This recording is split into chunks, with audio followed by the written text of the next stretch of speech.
Well, good afternoon. Welcome to Coffee Chat. It's my pleasure to be with you again, and I'm pleased to be able to ask that you recognize Darryl Gerrard of our Neepawa Council, and he is here with me. And we're going to discuss the bike park. I'll call it the bike park for now, but it may change by the time our interview's over. Darryl, welcome. Thank you. Thanks for having me. Yes, it's a pleasure to have you after and be able to sit and talk to you after all the months that have gone by since we had occasion to share a seat at council together. Yeah, we were good neighbors for a few years there, weren't we? Now we're back beside each other Absolutely, again. yeah. Darryl, let's talk about the bike park because it seems to be on the end of everybody's tongue these days because there's lots going on in Neepawa with regards to traffic. And I mean both bike and car that's bringing in the bikes. Absolutely. Albeit on the roof or the trunk part. Let us first off start at the start and ask you, where did this get its beginnings? How did it come about to bear? Well, it's actually a long, winding story to kind of get us to that point. You know, it was actually a group of citizens who were thinking, you know, more or less that, you know, Neepawa and recreation, and I think we looked at, you know, people talking about the Yellowhead and the curling clubs, kind of some of the traditional recreation that we see here in Neepawa. And we decided to get together to kind of have a group and start looking at evaluating recreation in Neepawa as a whole. And that group came about, and so they nominated a bunch of citizens to get involved in this steering committee when we looked at recreation. And it was interesting, you know, all of a sudden there was a group of active citizens and some members from the surrounding councils got together and with kind of the blessings of council said, you know, let's sit in and let's start looking at this. So at that point we saw people like Landon Cameron and Heather Toderick. They came on, Paul Cashel came in, and we also saw Grant Hurrell. They came in as citizen members and they started meeting once a month, you know, as well as some of the councilors. We started meeting and we started talking, you know, what does recreation look like in Neepawa? And we decided that, you know, if we were going to start looking at major investments in recreation in Neepawa, it can't be at random. I mean, dollars are always finite. So, you know, when we're aiming, we wanted to make sure we were towards a bullseye right from the get-go.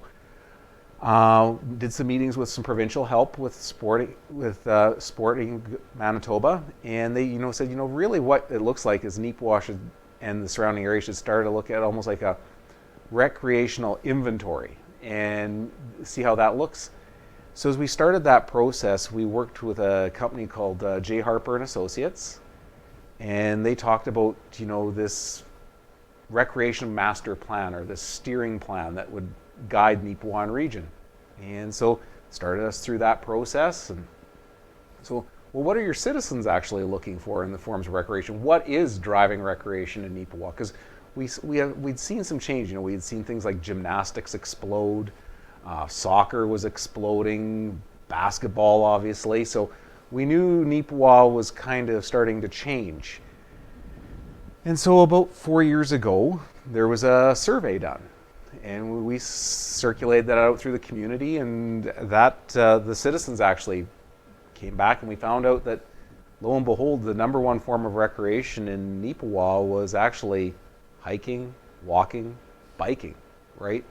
Kind of, you know, we've always kind of steered towards, well, you know, the kids go to the hockey rink and we go watch ball, and, you know, no, actually when we take a look at the community as a whole, it's actually outdoor activity, and it was, you know, walking, hiking, biking, things like that. You know, lifetime activities for, you know, we're talking from the 3-year-old to the 90-year-old. That is what drives recreation. So, this recreation survey came back, and, you know, under the bulletin there was this thing called a pump track. I didn't know what a pump track was. No one really on this group said, what is a pump track? So we see this thing for bikes, and oh yeah, we could throw up something together like that, be pretty easy. And you know, we already knew we had some mountain biking clubs in town and who were pretty active out on the bike, so we just floated that idea about. And so, you know, all of a sudden biking started to show up on the radar, and it was actually our previous mayor, Adrian DeGroot, put us in contact with someone who he knew would do something with pump tracks. And yeah, we met with Alex Mann with Scatliff and Murray to come out and have a little chat with us. Now, was that, excuse me for interrupting, was that a local group in Manitoba? Scatliff and Murray, yeah, they're based out of Winnipeg. Okay. Yeah, and Alex Mann is a very interesting fellow. That's a whole other side topic, but so he came out, and we started having ideas. Well, what can we do as far as a bike park, and how much room do we need? And I have to really applaud administration within the town, Denise Ecke and Colleen and Nicole and Marilyn. Biking, this is a kind of an exciting turn. But it was Denis who put together, where our lagoon project was happening, and the site where the old ball fields that hadn't been used in years, all the clay had been stripped out so we could build this new lagoon in town. And what was so exciting about that is this was waste ground. This was going to be a pit that had little to no value in Neepawa. In fact, there was $100,000 set aside just so we could kind of try to grass it over and make it, something that we could use. But then this bike park connected with Alex Mann, and he came out and you just saw his eyes light up. We had no idea. We'll be honest. We had no idea where he was going when he put this vision together. And he came out and explained it to us, and from there it just took off. Just absolutely took off. So it was really exciting. So it's been a long process, even though it seems like it's happened, in a year. Mm-hmm. So who were did you have to go outside the province, like for an architectural firm or a firm to design the track at all itself? It was all done locally within Manitoba. The actual design was done by Alex Mann, and and he, like I said, he's based out of Winnipeg, and he's got a track record of, coaching mountain biking within the province. He's designed other major parks within the province, Buffalo Butte in Winnipeg, mm-hmm. which is attached. I'm just trying to remember the name of the park itself. Buffalo Butte's attached to in Winnipeg. He designed the park up at Dauphin, which was used for the Canada West Games. Mm-hmm. So he came and he kind of said that, Neepawa is kind of unique. You're so close to Clear Lake. You're now close to this major park in Dauphin. Go around the mountain again and over towards Assisipi, and we've seen them open up mountain biking. He says, Neepawa could really become a launching point to this great biking region within the province. And so we got excited about that idea. All of a sudden now we're starting to draw tourism as opposed to just solely for our own residents, which is where we started out with. It was just solely looking at for the residents and the region.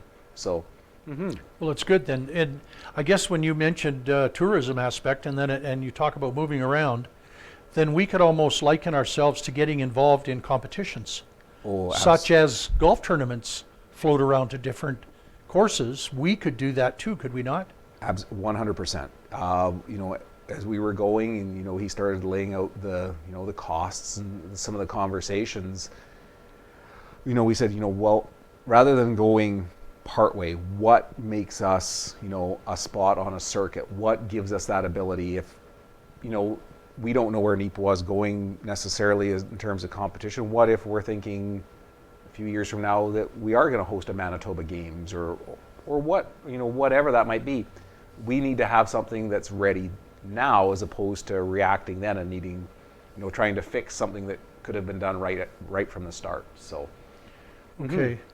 Is the course set up and defined such that you can get a beginner or an amateur or a professional involved here? Absolutely, yes. Again, by deferring to some people with some expertise, we saw that. The bike park itself is laid out in such a way it's almost like going to a ski hill. We see green runs for beginners, the bunny slopes, or where Darryl Gerrard likes to live. Right. Blue, which is a bit more of an intermediate level, which has obviously some more challenge, but very manageable as we start to acquire some skills and just want to push ourselves a little more. And then we go black diamond and double black diamond, and much like showing up at a ski hill, when you get to the top of a double black diamond on your bike, you know you shouldn't be there. It happens real quick, Yeah, right? I'll bet, eh? As soon as you start going down that run. So yeah, you know, it's very well laid out that way. So I guess that's one of the things we should be telling our spectators. Don't overqualify yourself if you're not have the ability. Absolutely. You know, I think, you know, when you go to a ski hill, you wouldn't take your child out to the Black Diamond Run to start, Yes, right? for sure. And it's tough because a bike is something, you know, it's one of those skills, you know, once you learn to ride a bike, you'll never forget how. Yeah. A lot of times when we learned to ride a bike, we weren't thinking Black Diamond runs with jumps and Right. technical turns and things like that. So yeah, it's absolutely one of those things where, you know, you've got to acquire skills and progress, you know, and for everyone's safety. And it'll be much more enjoyable for the whole family. And since we're on the subject of safety, do you encourage, is there something there that says, because I know we don't like to take things for granted, but what about safety equipment for people? Well, there is obviously a lot more signage coming to the park. You know, when Prairie Mountain went into our, you know, into our orange level lockdown, Yes. you know, as a council, we decided that, you know, that park should open. It provided, you know, a great activity. We're allowed for social distancing and things like that. So the bike park itself was kind of opened ahead a little of schedule, and that was part and parcel a response to, you know, other factors at play. So we know there's a lot more signage coming. There are signs over there that explain the runs, kind of what qualifies you for those runs. But again, we're going to see a lot more signage that way, talking about safety and, you know, wearing helmets, things like that. You know, in Manitoba, bike helmet laws are actually mandated. So it's, you know, it is one of those ones where you kind of expect that's the minimum, but no, it needs to be reminded and pointed out. I want to go back a little bit here. Got a little bit ahead of myself. The funding, it always takes dollars and cents. How were you able to afford the opportunity? Okay, like as we talked about originally, we saw that you know, there was this reclamation money from the, you know, the Water Lagoon project that was started 5 years ago. You know, as we started that, you know, part of that budget always had set aside, you know, close to $100,000 towards site reclamation. So it wasn't planned by the previous council, but those monies actually started getting set aside for this park quite by accident at that time. And then we saw, as we were looking at funding different kinds of recreation, we saw other levels of government want to get involved right away, especially when they looked at outdoor, free, accessible to the whole community recreation. We saw provincial grants come in. We saw some other federal monies that showed up. And then on top of that, we actually had High Life decide that they wanted to have the naming rights to the park. That hasn't all been flushed out yet 100% as to the actual naming of that, but, you know, High Life jumped in with, you know, a $100,000 naming right to the park. So, you know, we're very fortunate to have, you know, some public-private partnerships like that do want to get involved. So actually the money came together relatively quickly for the park. Okay. And for government to get involved, it's a good thing, because provincially, people who are enthusiastic in this area of recreation don't mind traveling to places like ours to get involved. You know, I guess I'm completely green when it comes to this whole thing with biking. You know, I've talked to people that have their bikes and they would go traveling, but, you know, you think of that throwing them on the hitch while they're going camping, so it's something to do while they're camping. No, there are avid bike enthusiasts who travel the province looking for these opportunities. And I guess we didn't realize to what level that was going on. Since the park's opened, I've been out there a number of times and I've spoken to riders from Morden, Killarney, Winnipeg. We've seen riders from Minnedosa, Newdale, Brandon. It's like, we've changed the flow. Rather than, you know, where we saw so many people from Neepawa who, you know, on the weekend would travel into Brandon for recreation, we've turned that, which is really exciting. We're seeing a lot of people coming out from the cities. We've seen, some of those local bike shops bring out truckloads of gear, and their riding clubs are coming. We had a picture of someone from Alberta who posted pictures that they've been in the Neepawa Park. Oh. We haven't even started really actually promoting the park of field yet. You can't beat that kind of advertising, No, can you? no way. Especially Absolutely. in the area of tourism when you get somebody from Alberta Right. that's talking about you. Absolutely, and for all the right reasons. For right? sure. And it's interesting too, because some of the mountain bikers there, people going to YouTube right now, there is, I dare say, hours of footage of people biking out there. And some of those people have 2,200, 2,300 subscribers around the world. They're seeing the Neepawa Park, which is exciting. Exactly. And people who are looking for an adventure and unfortunately can't go to the United States can say, well, you know what, let's go to, if you're in Saskatchewan, Alberta, let's go to Manitoba, Absolutely. and let's put Neepawa on the map. And that's what we're seeing is now we've got riders out. I had a family member from Winnipeg come out. He knew he was going up to Clear Lake to meet friends to go riding at other parks. They hit Neepawa. They went to Dauphin. They go do Northgate. This is part of a destination now. We can be part of a destination recreation. Yes. Not by accident. No. Right? No, by promotion. Yes. Yeah. We talked about tracks and runs, but let's go back to it and say, do you have it color coded? I wasn't sure if I caught that when you said back they're color coded. So if let's say one color is for the amateur or the beginner. Yeah, they absolutely, yeah. So the green runs, there you would see signs. So if you're looking at runs 1 and 2, and 3, you would see that those are green. So you'll see a green circle beside it, the number 1, Okay. 2, to indicate what trail you're on. And then as you progress up through, trails like 4, 5, 6, they're blues, and then the rest transition over to those black diamond runs. Okay. And in every run, it's we've got certain runs there that they're a nice ride through the bush. There's some quite scenic, a few little dips and doos and things like that, very fun.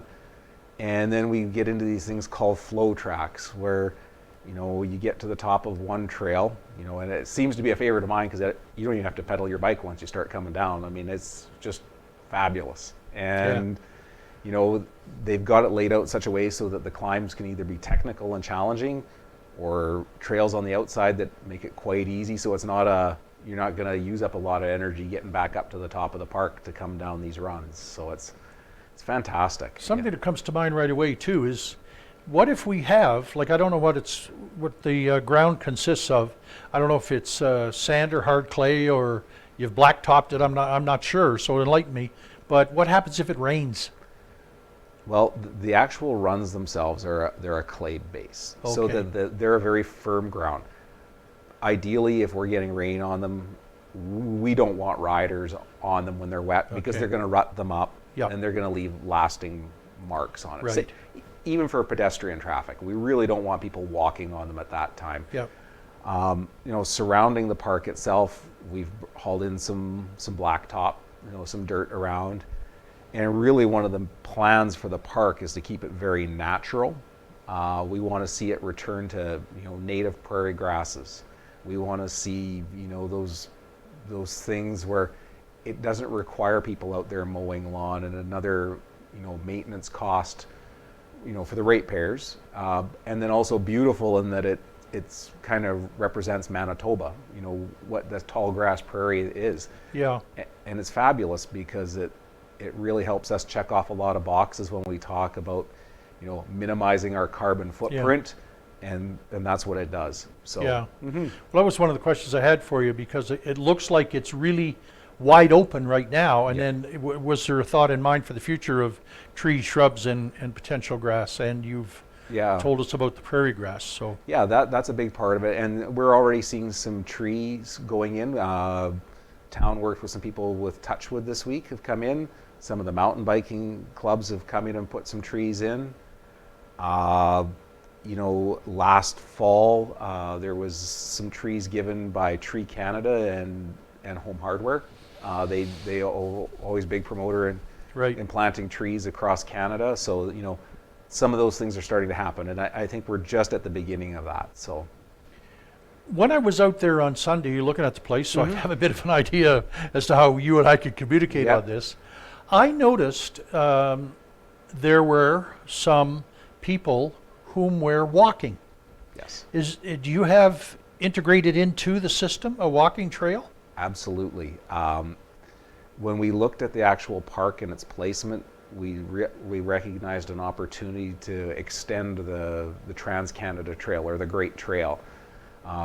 Previously, the Great Trail terminated right at the back of our beautiful cemetery, and that's where it ended once it got to that road. So right at that point now, as you walk across that road, the Great Trail extends, and now there's a 2.5 kilometer loop that is almost completed that goes around the whole park. So, a 40-acre park, and we've extended 2.5 kilometers of shared trail there, whether it be for walking or for bike. Well, I noticed a bit of wildlife was even enjoying the paths, because I saw the squirrels out there running up and down the path. So everybody's taking advantage, which is a good thing. Absolutely. We're seeing, some of the evidence of the deer out there, and that it's going to be a very natural park, but deliver a lot of recreation. Yeah. I noticed too that the bikers were coming upon some of the people that were walking, and they showed the right of way to the walkers. Yes. And let them carry on through and go up the side of the hill on the west side. And then they waited till they were gone, and then they proceeded. So I thought that was rather courteous. Yeah, I think a lot of the bikers recognize they've got a phenomenal area, and to defer some of those walking areas to the people out to the walkers that are out there, it's not been a problem at all. And to the residents, if they want to come out and walk along some of those bike trails, like back through the bush to see it, I would encourage you to do it. Just be mindful that there are bikers on some of those trails. So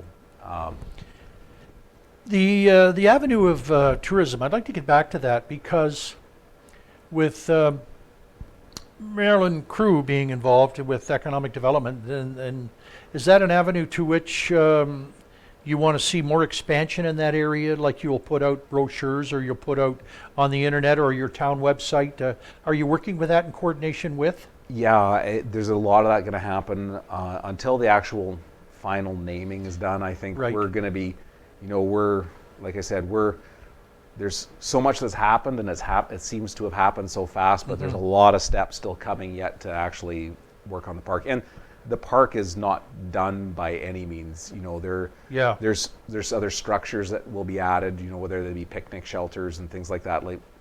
We're still at the very early stages of this park. Well, it's interesting you bring that up, the park shelter and other things that are coming involved, because when we pulled up, my wife wanted to take an overall picture of it. The truck beside us had the tailgate down, and a lady had her family there, and she was having a picnic with 5 of her children. Yep. And I noticed there were 5 bikes. Yep. So what an opportunity. Oh, 100%, right? And you talk about family bonding.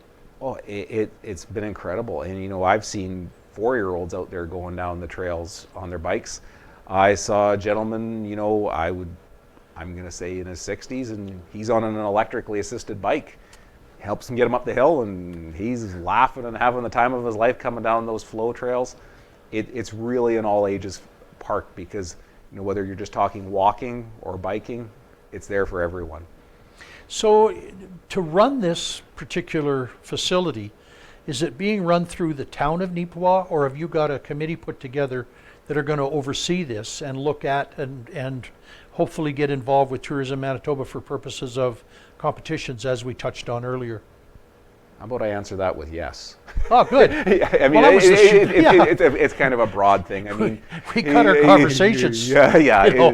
There's the bike club is already out there and actively involved in some work parties in terms of maintenance.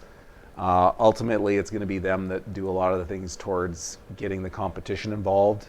But it'll also be in partnership with the town and with the rec committees and things like that. I mean, it's going to be a very big group that keeps that moving forward.